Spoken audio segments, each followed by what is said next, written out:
Well, good evening, all my little Pokemons. Well, tonight we're going to have a thoughts video.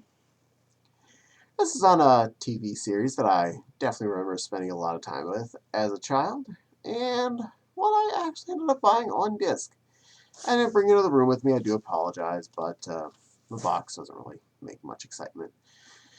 And this series would be Mama's Family. Oh, an old show like that? Oh, you're so lame, Caddy. Why you watch that garbage? Alright, well, I grew up with this. Looking back at the time frames, I know a lot of it had already been released by the time I, started watching it. So it's like I had something to work with at that point already. Uh, it consisted of two major chunks: the pre-Bubba series and the post-Bubba series. The pre-Bubba series involved Mama, her son Vint, who lived in the house, his two kids, Buzz and Sonia. Aunt Fran lived up there, who was also Blanche off of Golden Girls eventually. They had a neighbor named Naomi? Yeah, Naomi, I think. Naomi Harper, I think. Who liked Vinton, and they eventually started dating. Vinton moved into his mother's basement after a divorce, along with his two kids, who got the upstairs bedrooms. And Aunt Fran lived in one of the bedrooms upstairs, as well as Mama. Now, this was not a fully functional family by any means. This is definitely more of a southern style family from the way they lived. Thelma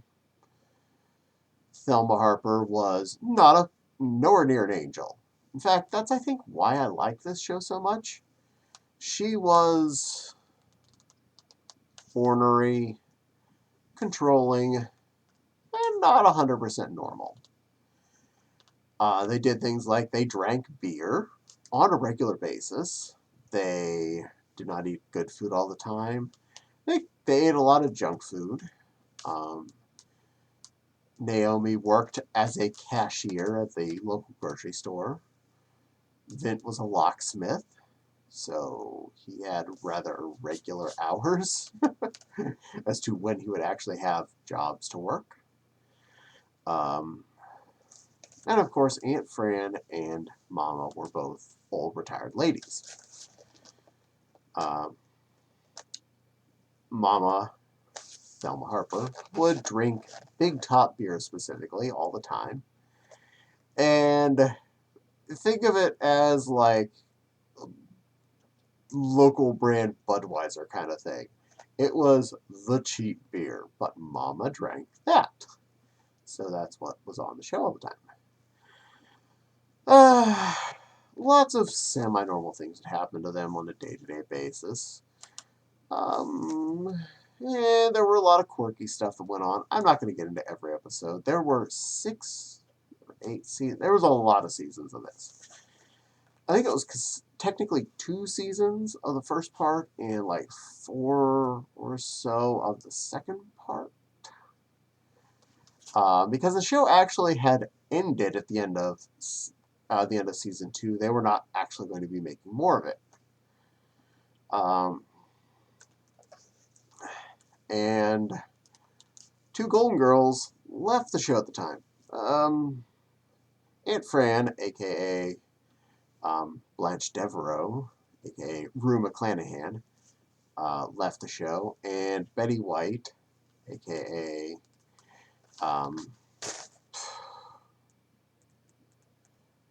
Rose Nyland from Golden Girls, or I can't remember her name on this show. And the other daughter who ends up being Bubba's wife, or Bubba's mom, not wife. I can't remember her name at this point. She left the show as well for creative differences at the end of this season and did not want to come back. After the season, next season started, we also lost Buzz and Sonia. They're gone. Naomi has moved into the basement with Vinton. They are fully hubbity-bubbity and wifey-difey at this point. Though their kids are gone, so one less problem there. And Fran officially died.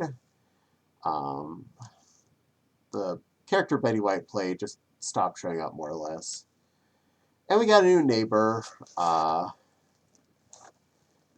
always wore pink. And now I can't remember her name either. And we got the new annoying teenager that moved in from reform school, Buzz. Or, no, Buzz was the other one. Bubba. Bubba moved in. And he got one of the upstairs bedrooms. Vint and Naomi were stuck in the basement still, on a fold-out couch. This caused a lot of drama over the years. They are really resentful that Bubba gets an upstairs bedroom while they are stuck in the basement.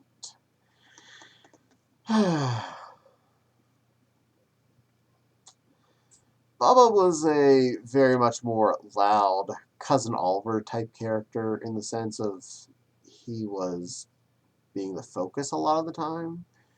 This kind of annoyed me, but Mama still got a lot of focus, and so did Vint and Naomi, so it did help a lot.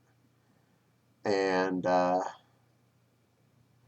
Iola, that's the name of the very pink-clad neighbor next door, Iola Boylan, who was a fuddy-duddy.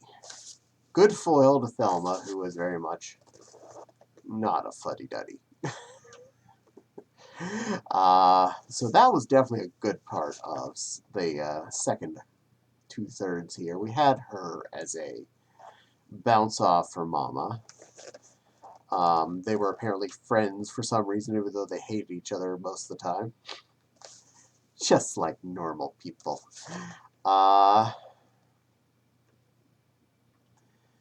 It had a lot of feeling of normality, similar to if you watched my video about Married with Children. The concept of real life meant more in this show than it did in a lot of sitcoms, because you were dealing with a lot of the day-to-day things. Someone ate the last of the food, some food in the fridge. We're having a chili cook-off. We have to do our best. We are trying to just exist in a house with all of these oddball people that all have their own personalities and very limited bathroom space.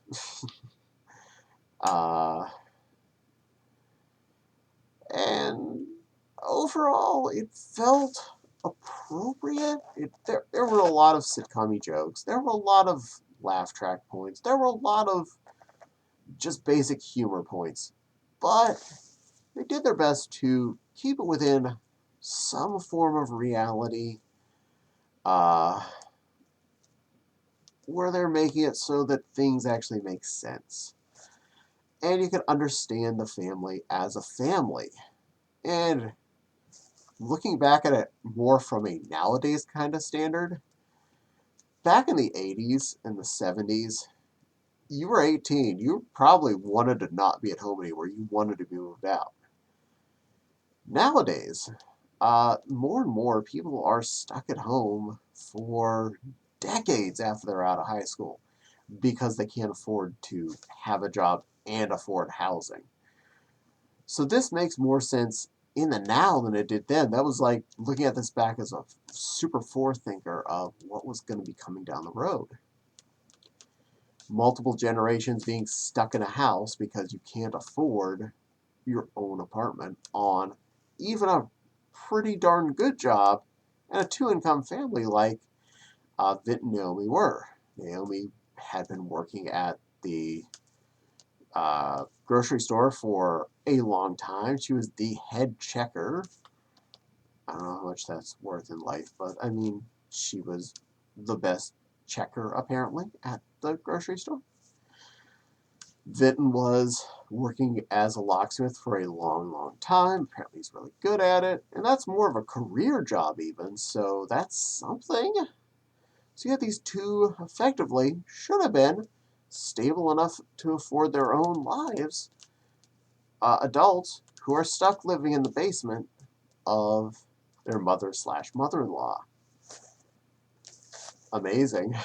But the more I look at it, the more I'm like, oh, that's so feasible. That could really, really happen now. One bad missed payment on a credit card that you weren't expecting. One medical bill you weren't expecting. You won't be able to afford your apartment, and you're going to have to move in with mom and dad, which is a scary concept for most of us. Even scary for us because that's a 5-hour drive, and we have a house full of stuff. That's not something we expect to ever. We're not going to let that happen. So, yeah, it was a fun show. It really hit home with me. The comedy was really great. The jokes are still good. I watched it again not too long ago, and I really still felt every episode was enough of a winner to want to watch it again. Some of the characters do actually get to grow and develop throughout the series. I will say I didn't like Bubba, especially when he first showed up. But as the show went on, he did develop and go from being more of a juvenile hall graduate, expulted, freed man, whatever, to becoming a bit more of a decent human being. So that's a good thing. Um, I did miss a lot of the character change up whenever Section 1 to Section 2 happened, but I adapted. And they're still worth watching. So, if you got a chance, look it up. Almost Family is pretty easy to find out there. Heck, if you want to buy it on disc, I think it was only like $20 or something for the whole series. It was pretty cheap, if I remember right. And, yeah, it's sitting in the living room on the shelf. Because it's a good thing. It's good to have a little bit of semi-wholesome, semi-trash television to watch. Especially when you're stuck at home. And that's a lot of episodes to get through. Well, did you remember the show from when it was on or in reruns? Because I was in reruns a lot. I watched it throughout much of my childhood to teenagehood to onward. It was on from 10 to 11 every single night on one of my channels, and I usually watched it again and again and again and again and again and again and again. So did you watch it? Did you enjoy it? Did you hate it? Was it like the worst thing for you? Let me know. I'm actually curious. The more people's opinions I get on this kind of stuff, the better. And I'd love to hear it. And of course, please don't forget to like, comment, subscribe. The little dingly bell for the little dingly bell. Let you know when I post new videos. Who knows? Could be a YouTube video. Love doing YouTube videos. It's so much fun. And yeah, my Patreon link is in the description box below. If you're so inclined. Not required, but every penny you put in does help support the channel, and I appreciate those ever so much. Mostly, though, I appreciate the fact you took the time to watch this video. That's the best part. And I always like seeing all your lovely faces on the other end of those numbers saying people actually watched my video. So, again, thank you for spending some time with me. And I look forward to seeing you on the next video. For now, Mama's watching, and she wants to get her big top beer.